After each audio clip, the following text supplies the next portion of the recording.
So this video is going to be going over a little bit about the controls of the game. I won't go into advanced movement techniques. That's for the next video. But I think the first thing that is most important to understand about the controls here is this stick here.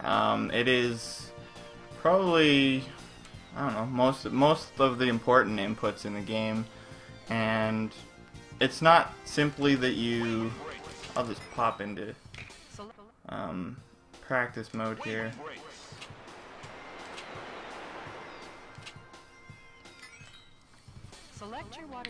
And I'll go with Demariner.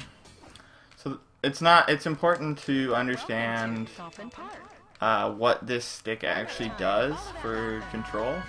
And I'm in the fully zoomed out view, we'll go over that later, but you can see I go left and right and it turns left and right.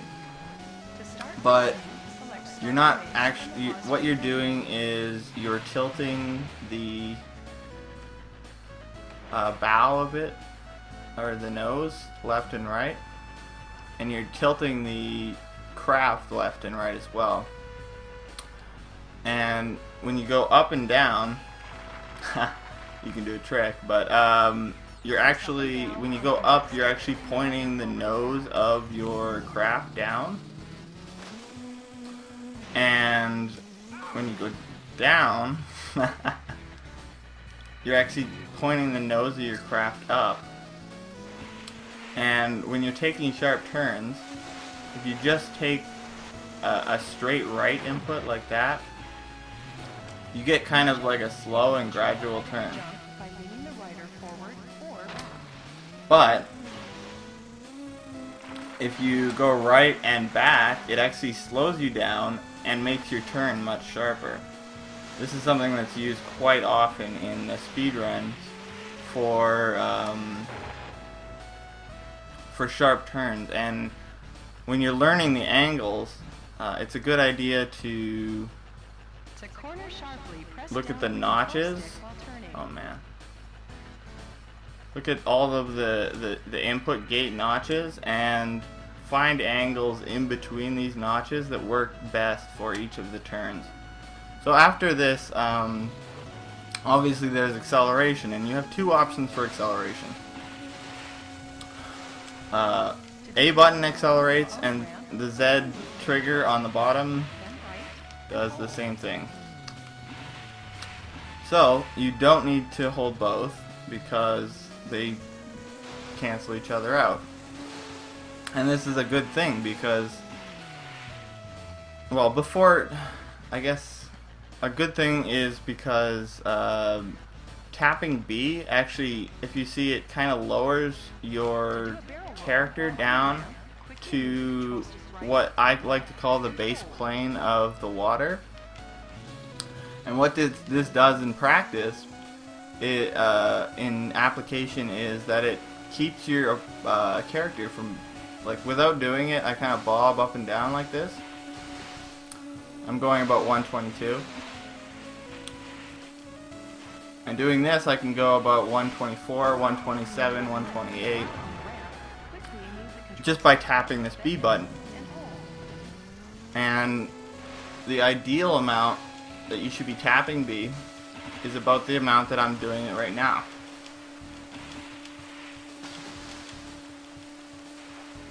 So it's fairly fast, but it has to be consistent.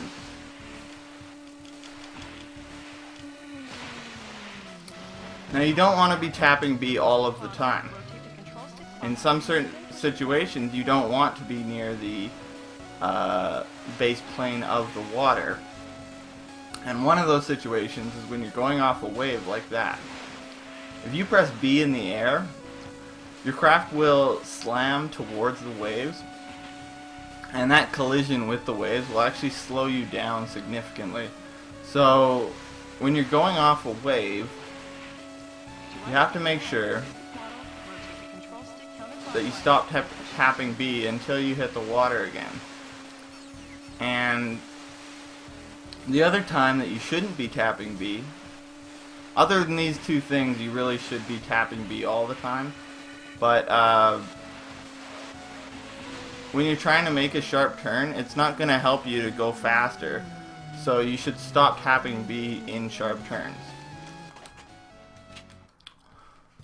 You can use R to increase the rate at which you turn, but it slows you down to an extent that it's not useful in speedruns. Select your course, please. So at the start of every race, you get this 3, 2, 1, go. And you see, I only got 2 powers at the start there. And there's actually a possibility to get all 5 like that.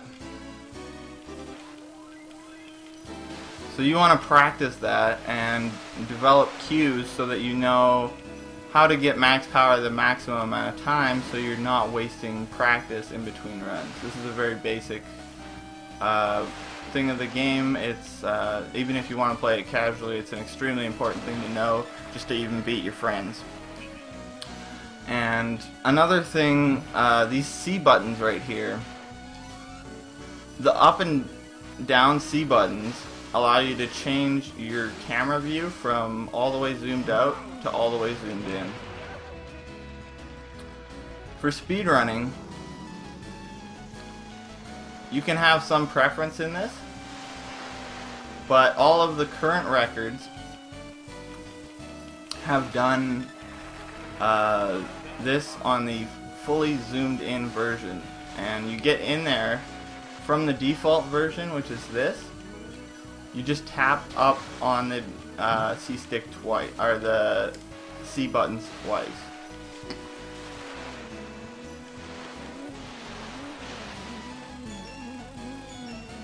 And unless you know specifically which view you want to use, you should stick to this view because it's proven to be fastest. The differences in the views is that the further away your camera is, the more sensitive your stick becomes to turning. Because the camera rotates your character is intimately connected with the camera, so when your camera rotates, your camera can't rotate as quickly in the fully zoomed out version. So you can have a little bit, in the zoomed in fully version, you can have a little bit more control over tight turns like this one. Whereas in a fully zoomed out mode like this,